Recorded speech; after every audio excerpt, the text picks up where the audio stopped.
여러분 한 주간 또 안녕하셨는지요? 안녕하셨는지 여쭙는 것이 정말 너무도 절실하게 와닿는 한 주가 아니었나 생각합니다. 무서운 비가 내렸습니다. 비 피해 없이 건강하고 안전하게 보내셨는지, 또 폭우가 쏟아지는 한 주간 직장에서 또 가정에서 교회에서 여러모로 모두 정말 수고 많으셨습니다. 여러분과 함께 연속으로 주일 말씀을 나누는 게 벌써 3주째입니다.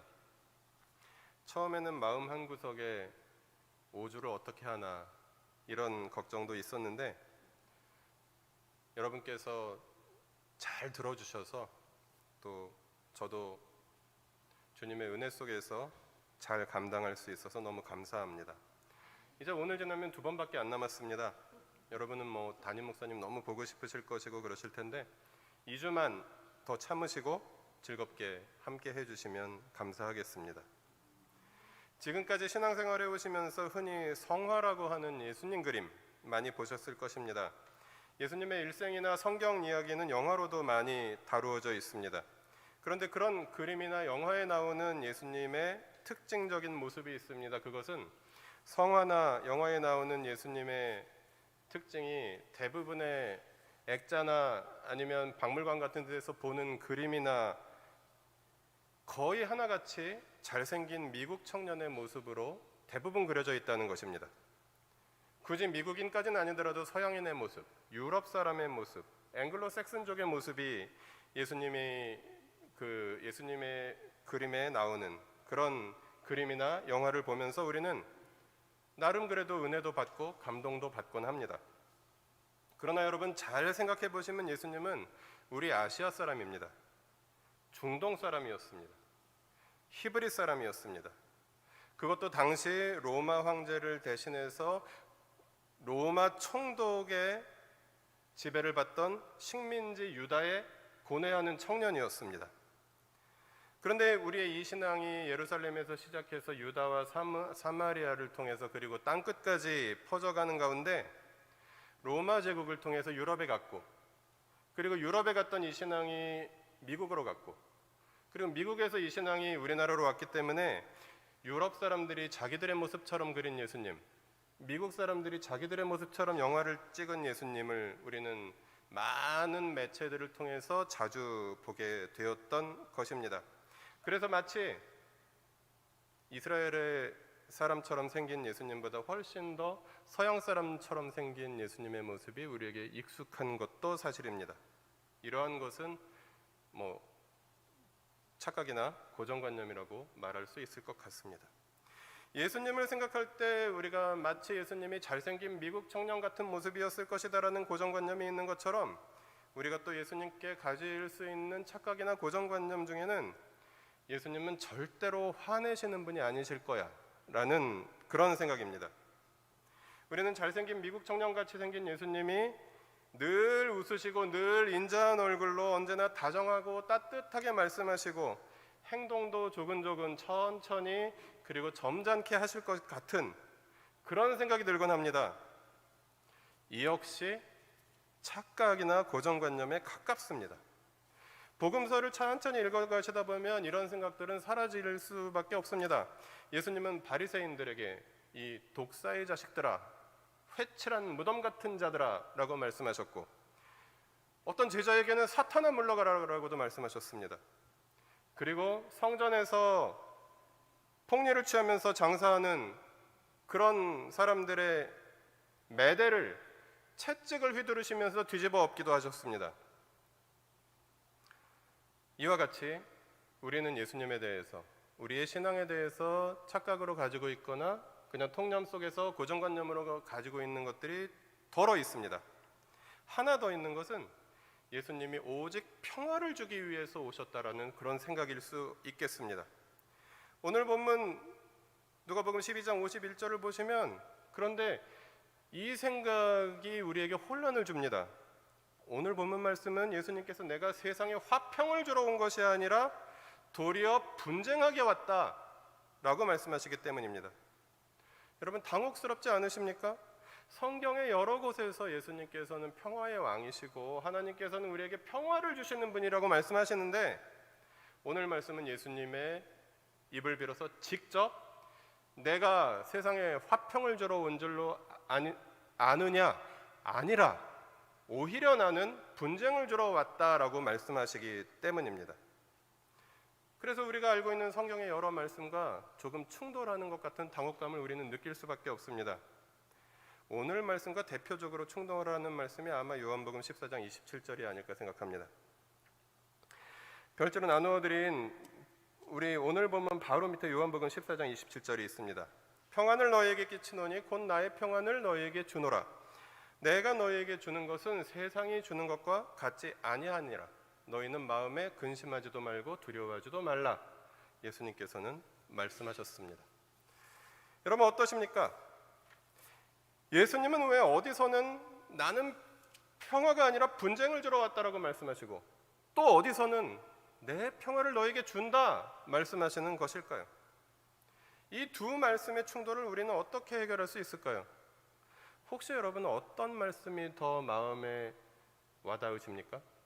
나는 세상에 화평을 주러 온 것이 아니라 분쟁을 주러 온 것이다라는 예수님의 말씀과 내 평안을 너에게 준다라는 말씀 속에서 우리는 자연스럽게 요한복음의 말씀이 더 위로가 되는 것을 경험합니다.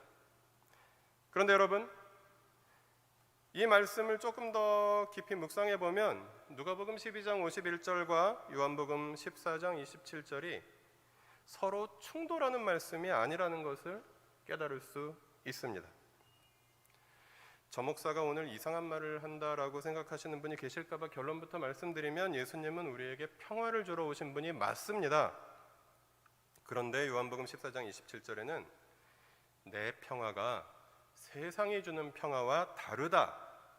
내가 주는 것은 세상이 주는 것과 같지 않다라는 말씀이 분명히 있습니다. 이것이 오늘 본문을 이해하는 열쇠이기도 하고 예수님은 그런 분쟁을 주시는 분인가 평화를 주는 분인가 라는 질문에 대해 대답해 주는 말씀이기도 합니다. 예수님 당시에 예수님이 말씀하셨던 세상이 주는 것과 같은 평화, 그것은 한마디로 말하면 로마의 평화였습니다. 로마의 평화, 마치 로마의 휴일 같은 영화 제목처럼 로마라는 그 유럽 도시의 이름과 평화라는 아름다운 단어가 합쳐져서 로마의 평화라는 말이 매우 낭만적으로 들리긴 합니다.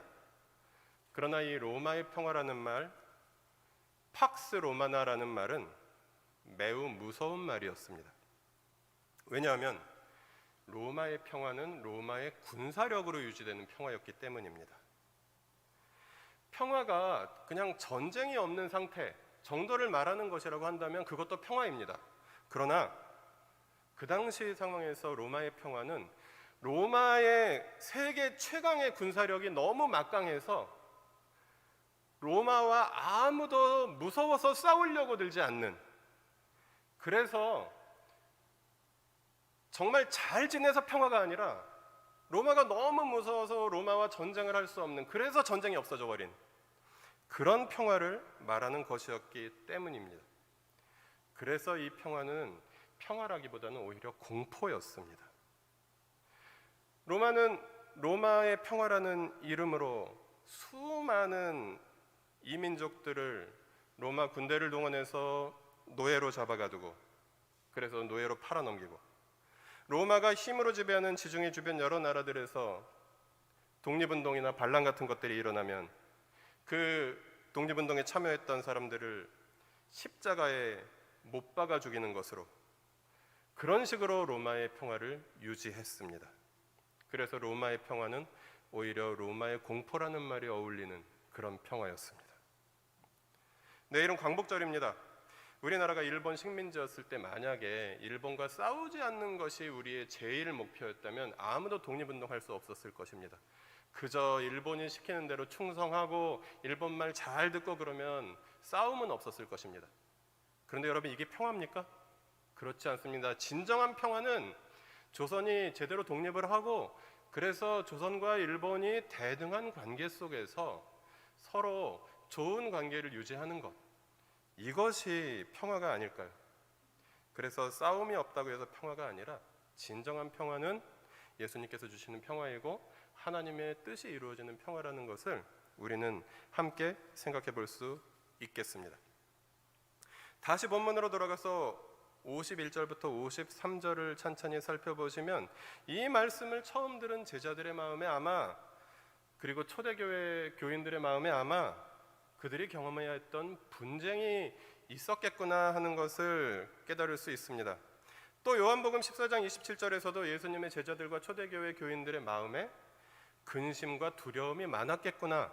그러니까 예수님께서 너희는 마음에 근심하지 말고 두려워하지 말고 너희 마음에 내가 주는 세상이 주는 것과 같지 아니한 평화를 채워라 라고 말씀하시는 것이겠구나 라고 생각해 볼 수 있습니다. 예수님 당시 제자들과 복음서가 기록될 당시에 초대교회가 경험해야 했던 분쟁과 근심과 두려움은 무엇이었을까요? 첫 번째는 예수님 당시의 유대교와의 분쟁과 그로 인한 근심과 두려움이었을 것입니다. 예수님 당시의 유대교는 구약 성경이 말하는 참된 하나님 신앙에서 엄청나게 이탈한 신앙이었습니다.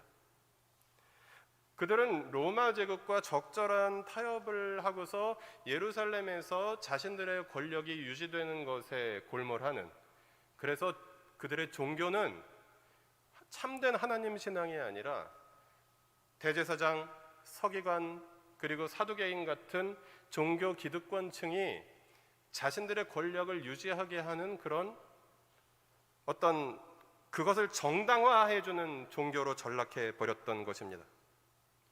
그래서 그들이 구약 성경을 믿는 사람들이었음에도 불구하고 구약 성경의 예언대로 예수님께서 메시아 그리스도로 오셨는데 유대교가 보인 반응은 어땠습니까?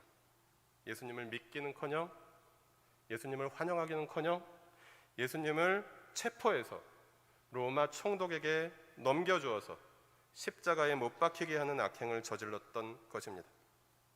뿐만 아니라 당시 유대교는 예수님의 십자가 처형 이후에도 계속해서 예수님을 주로 고백하는, 예수님을 그리스도로 따르는 초대교회를 지중해 연안의 곳곳에서 탄압하고 핍박하였습니다. 그래서 유대교 신앙과 기독교 신앙 사이에는 분쟁이 있을 수밖에 없었습니다. 물론 오늘 말씀이 예수님께서 유대교 신앙과 총칼을 들고 폭력을 가지고 싸워라 하는 그런 말씀은 전혀 아닙니다.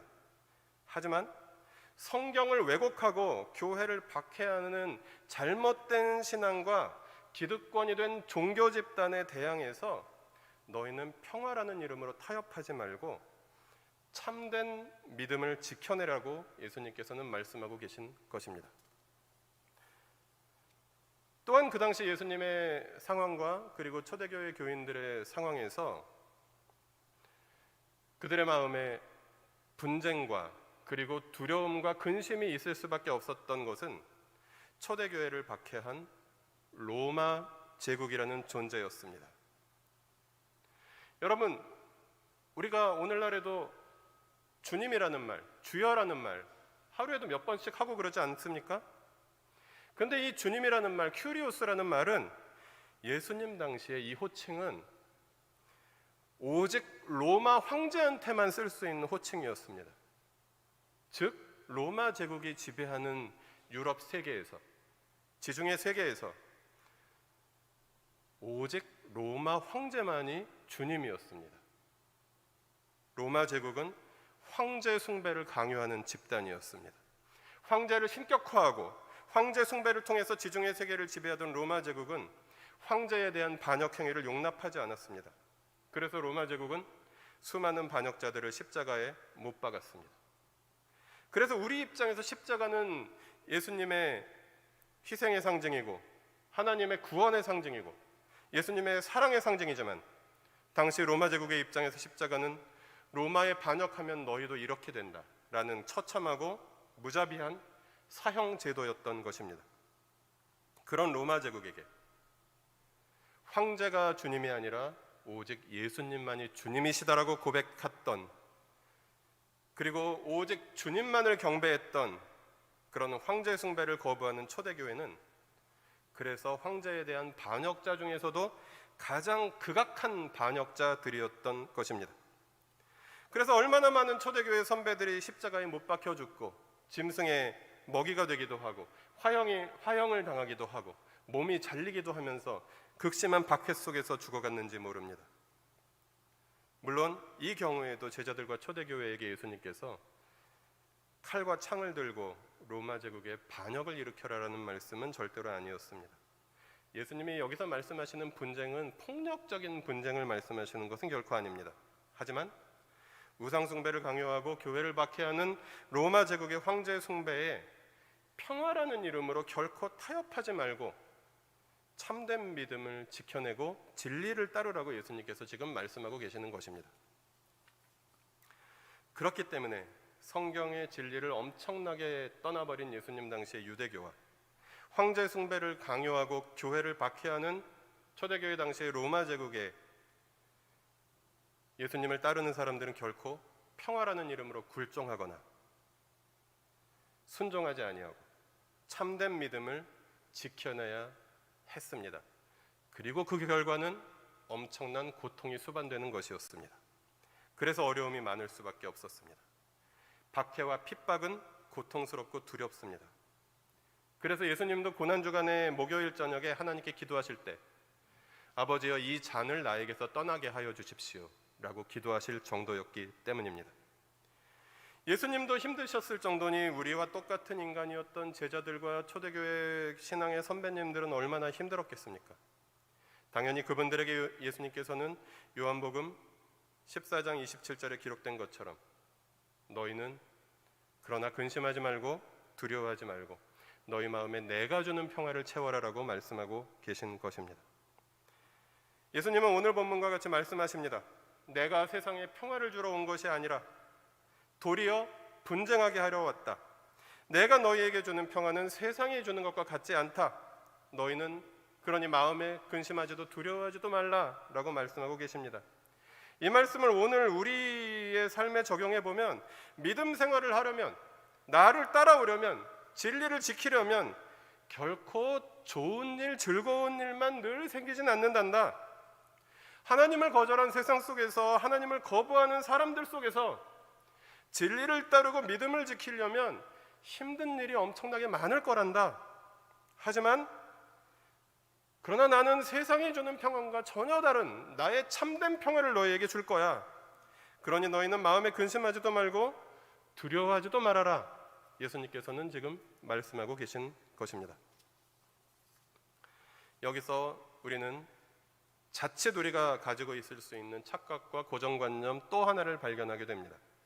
그것은 예수님을 믿으면 늘 좋은 일만 많이 생기고 신앙생활을 하고 교회에 다니면 힘든 일이 하나도 안 생길 거라는 그런 착각과 고정관념입니다. 그것은 어쩌면 우리의 희망사항일 수도 있습니다. 여러분, 신앙생활을 하면, 예수님을 믿으면, 교회에 다니면 정말 힘든 일이 하나도 안 생기고 기쁨과 즐거움만 가득할까요? 그런 분이 계실 수도 있습니다. 그러나 대부분의 경우에 그런 일은 일어나지 않습니다. 하나님을 거부하고 자기가 자기의 주인이 되어버린 사람들로 가득한 세상 속에서 그 세상의 흐름을 따르지 않고 세상의 흐름을 거슬러서 오직 주 예수 그리스도만이 나의 주님이다라고 고백하는 사람들에게, 예수님 당시에 로마 제국 사람들이 황제를 주님으로 모셨던 것처럼 온 세상 사람들이 돈을 주인으로 모시고 자신의 욕망과 쾌락을 주인으로 모시는 세상 속에서 예수 그리스도를 주님으로 모시는 사람들에게 크고 작은 어려움이 있을 수밖에 없습니다. 혹시 여러분께서는 예수님을 믿는 믿음 때문에, 여러분이 그리스도인이시기 때문에 세상에서 어떤 어려움을 겪지는 않으셨나요?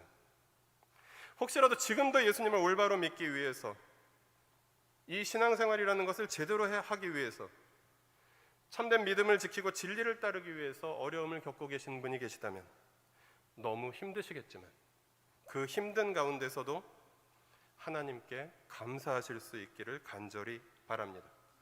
그분들께서는 지금 참된 믿음의 대가를 치르고 계실 가능성이 매우 높으시기 때문입니다. 오늘 주보에 별지로 넣어드린 히브리서 본문에도 믿음의 대가를 치른 사람들의 이야기가 가득합니다. 히브리서 11장 29절에서 38절에는 다양한 신앙인들의 이야기가 나옵니다. 구약시대와 신약시대의 신앙의 선배들 이야기입니다.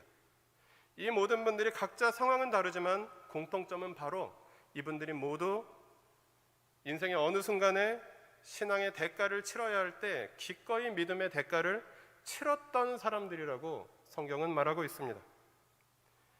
히브리서 11장에 나오는 우리 신앙의 선배님들, 믿음의 모범으로 히브리서 기자가 제시하고 있는 이분들은 그냥 그저 신앙의 목적이 고통 없는 인생을 잘 살아보기 위해서 세상에서 하는 일이 잘 되는 것을 목표로 해서 아니면 그냥 신체 건강하고 오래 사는 것을 목표로 해서 신앙생활하지 않았습니다.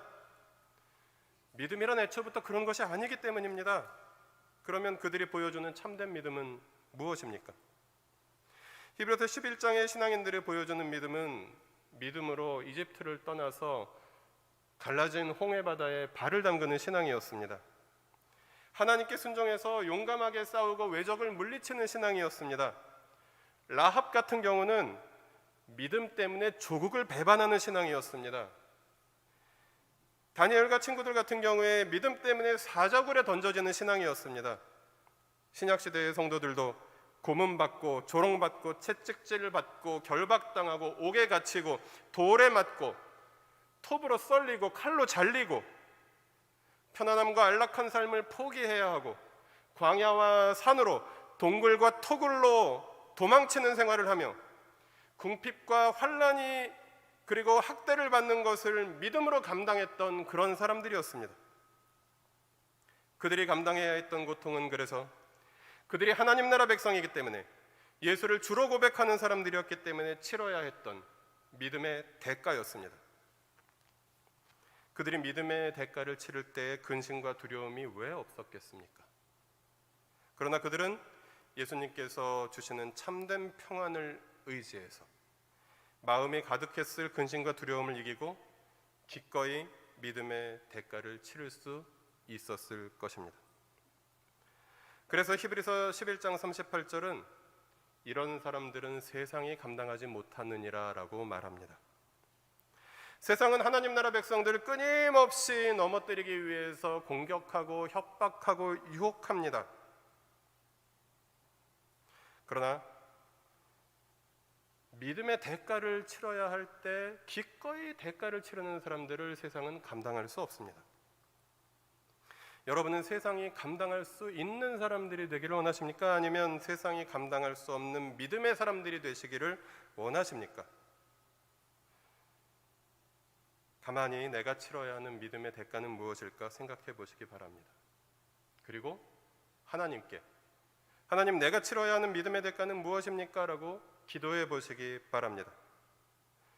믿음이 내 인생에게 말을 걸어올 때 믿음의 대가를 치러야 하지 않겠느냐고 말을 걸어올 때 믿음 때문에 겪어야 하는 불이익이나 고통이나 시련이 찾아올 때 여러분 어떻게 반응하시겠습니까? 그래 나는 하나님의 자녀야. 나는 하나님 나라의 백성이야. 나는 서일교의 성도야 라고 당당하게 그래서 믿음에게 여러분의 인생으로 대답해 줄 수 있는 그런 하나님께서 기뻐하시는 성도 여러분이 되시기를 바랍니다. 그런 여러분을 세상이 감당하지 못할 것입니다. 그런 여러분께 예수님께서는 세상이 주는 것과 같지 아니한 참된 평안을 허락하실 것입니다. 별지 뒷면 아래쪽에 히브리서 12장 1절 2절을 제가 수록해 드렸습니다.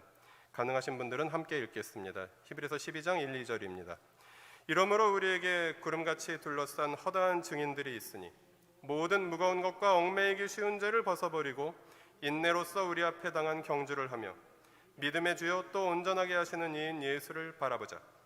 그는 그 앞에 있는 기쁨을 위하여 십자가를 참으사 부끄러움을 개의치 아니하시더니 하나님 보좌 우편에 앉으셨느니라.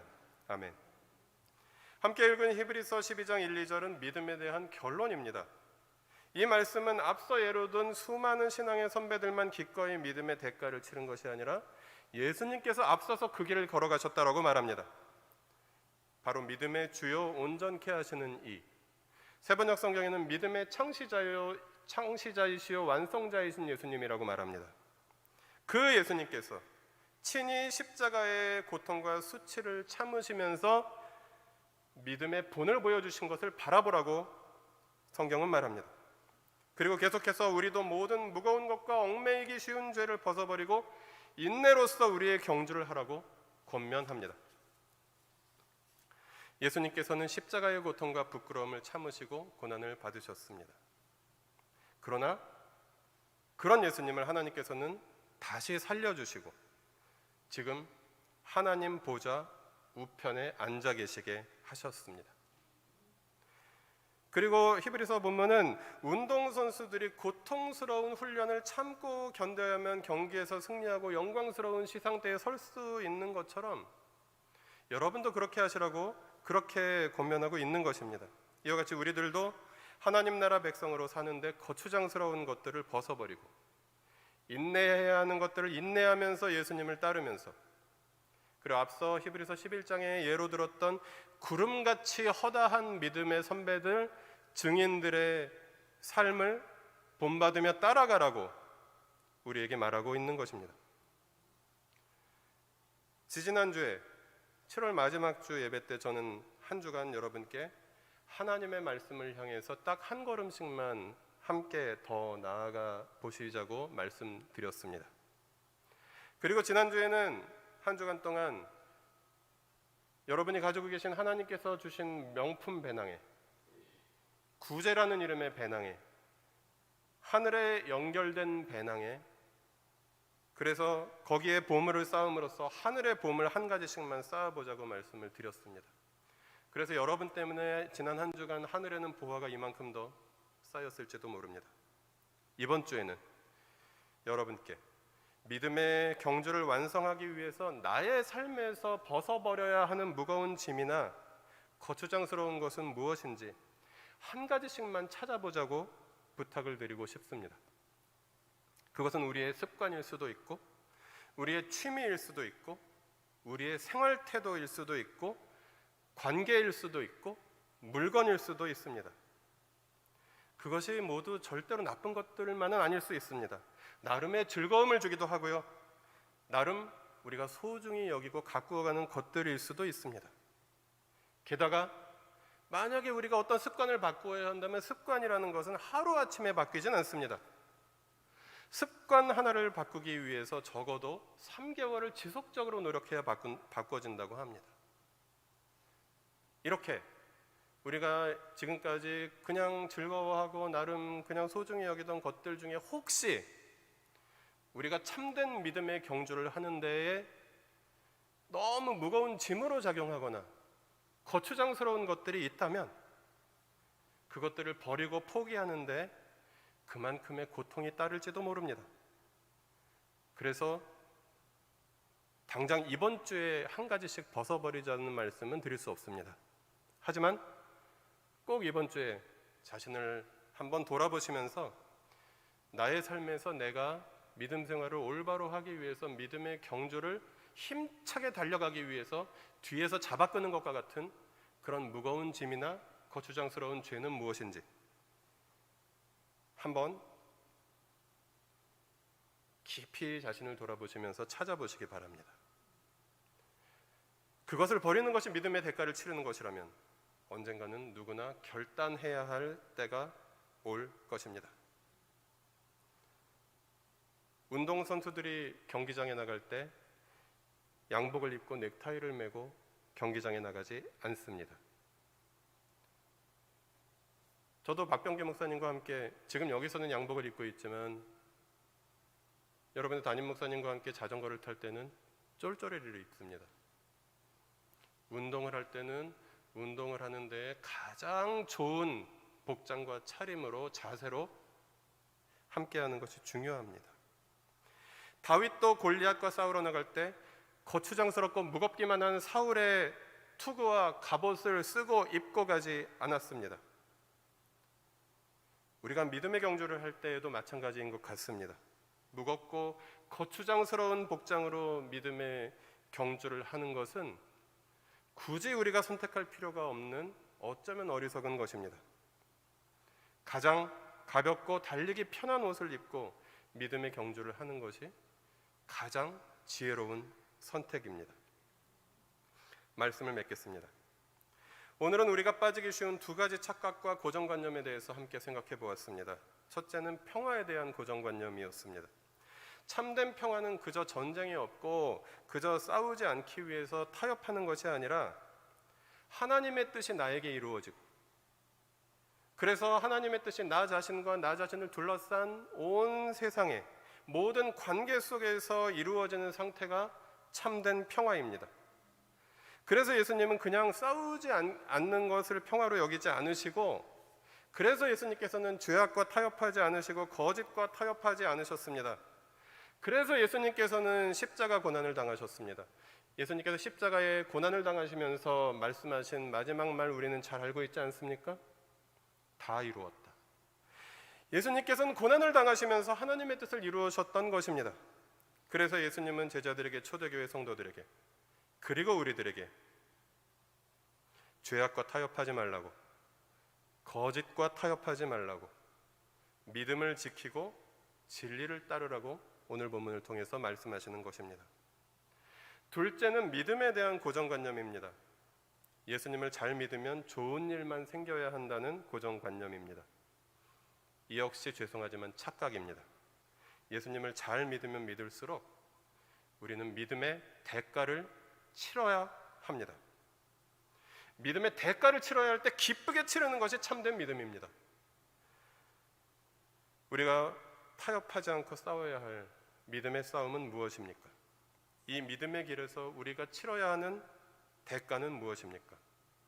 우리들 각자의 믿음의 경주에서 벗어버려야 할 믿음의 그 장애물과 거추장스러운 무거운 짐들은 무엇입니까?